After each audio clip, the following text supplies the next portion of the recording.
তো আমরা ভগবদ গীতার বিষয়ে ধারাবাহিকভাবে আলোচনা করতেছি। আজকে হচ্ছে 16 নম্বর শ্লোক।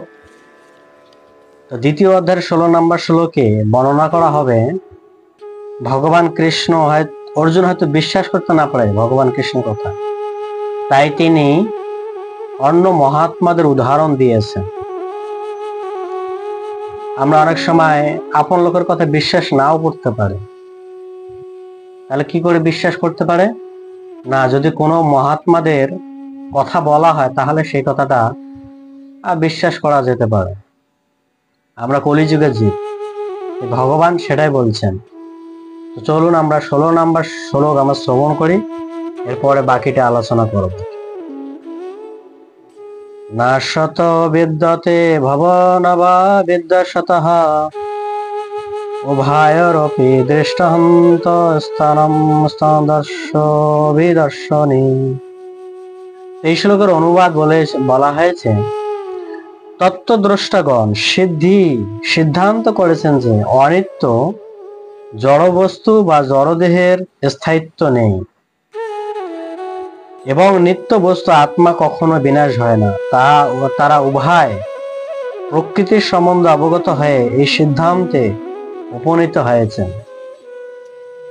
তা আমরা দেখতে পারি এখানে বলা হয়েছেন তত্ত্বদ্রষ্টাগণ, অর্থাৎ অর্জুনকে ভগবান বললেন যে তুমি হয়তো আমার কথা বিশ্বাস নাও করতে পারো, তাহলে তত্ত্বদ্রষ্টাগণ অর্থাৎ মহাত্মা মুনি ঋষিগণ তারা সিদ্ধান্ত করেছেন।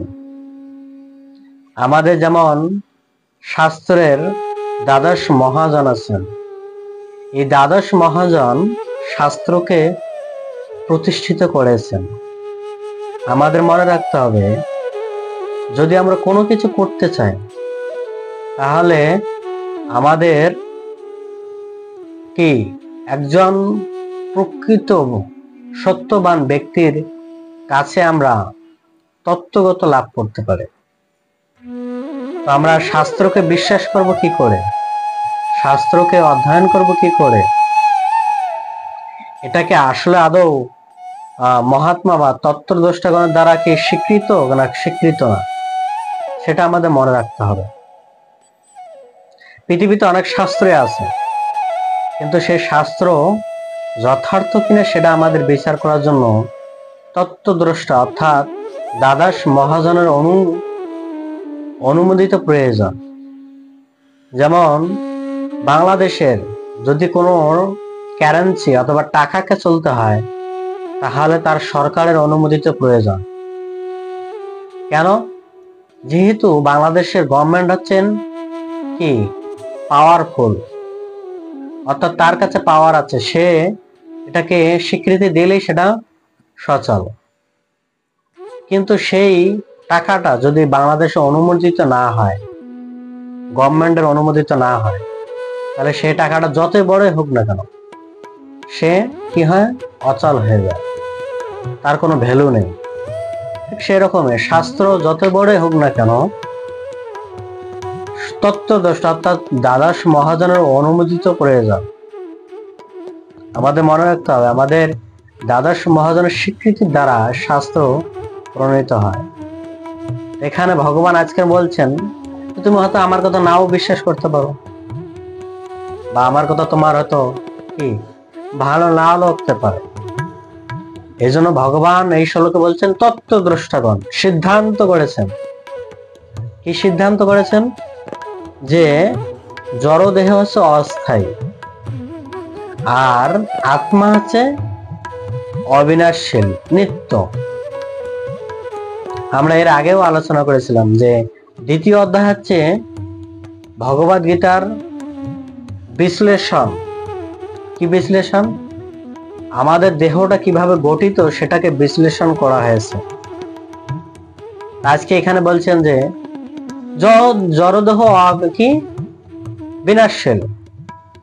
আমাদের দেহটা কি দিয়ে তৈরি হয়েছেন? ক্ষিতি অব তেজ মরুদ্ভম, অর্থাৎ মাটি জল অগ্নি বায়ু আকাশ, পঞ্চ মহাভূত দিয়ে আমাদের দেহটা তৈরি। এখন প্রশ্ন হতে পারে এই পঞ্চ মহাভূত এই পৃথিবীতেও আছে। আমরা দেখতে পারি, শাস্ত্র যদি আমরা অধ্যয়ন করি তাহলে আমরা উপলব্ধি করতে পারবো। জল, প্রথম সৃষ্টি হয় জল। এই জলটাই আস্তে আস্তে মাটি রূপান্তরিত হয়। ঠিক আছে, এই মাটি থেকে আবার কি হয়? বাতাস সৃষ্টি হয়। বাতাসের দ্বারা অগ্নি সৃষ্টি হয়। আর অগ্নির দ্বারা কি? বায়ু সৃষ্টি হয়।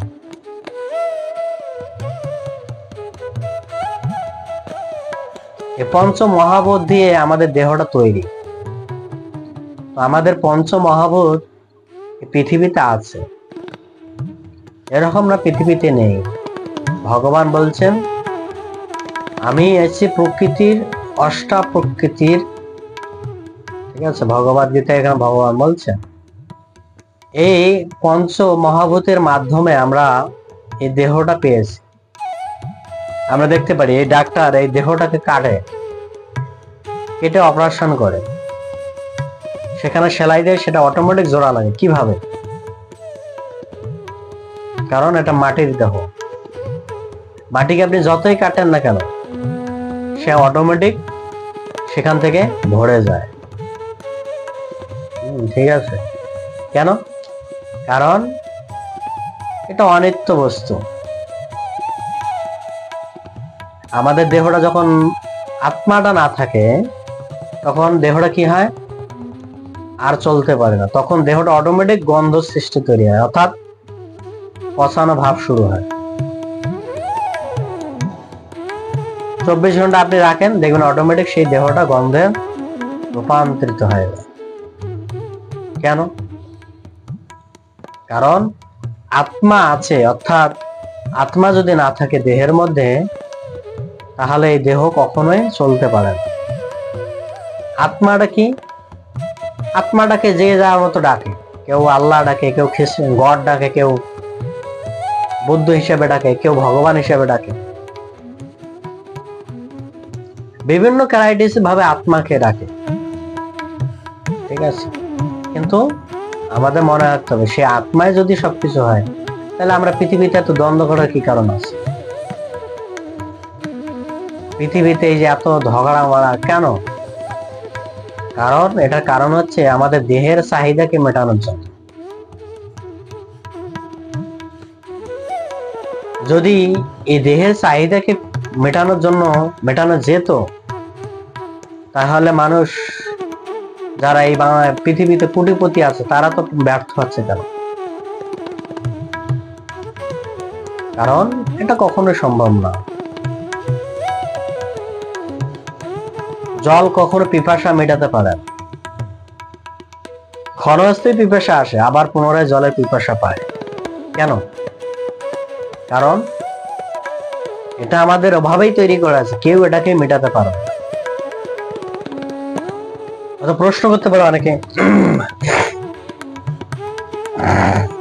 মরুভূমিতে কেউ কখনো জল দিয়ে সেই মরুভূমিকে সে বালুর পিপাসা মেটাতে পারে, কারণ এটা কখনোই সম্ভব না।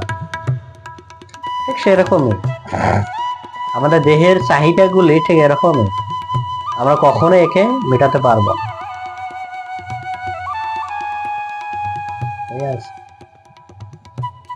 একটা সুন্দর উদাহরণ আছে যে একজন ব্যক্তি সাইকেল চালাচ্ছে, তার ভালো লাগে না, তখন মোটরসাইকেল কিনছে। তো মোটরসাইকেল কিনতে চালাইতে তার মাজা ব্যথা হয়ে গেছে। চিন্তা করে মোটরসাইকেল ভালো লাগে না, এখন প্রাইভেট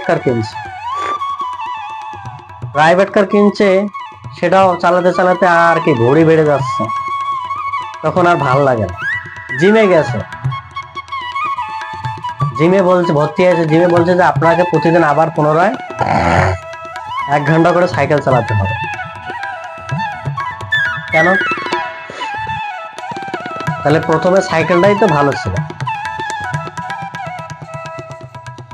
তাহলে আবার পুনরায় কেন মোটরসাইকেল কিনতে হলো, প্রাইভেট কার কিনতে হলো?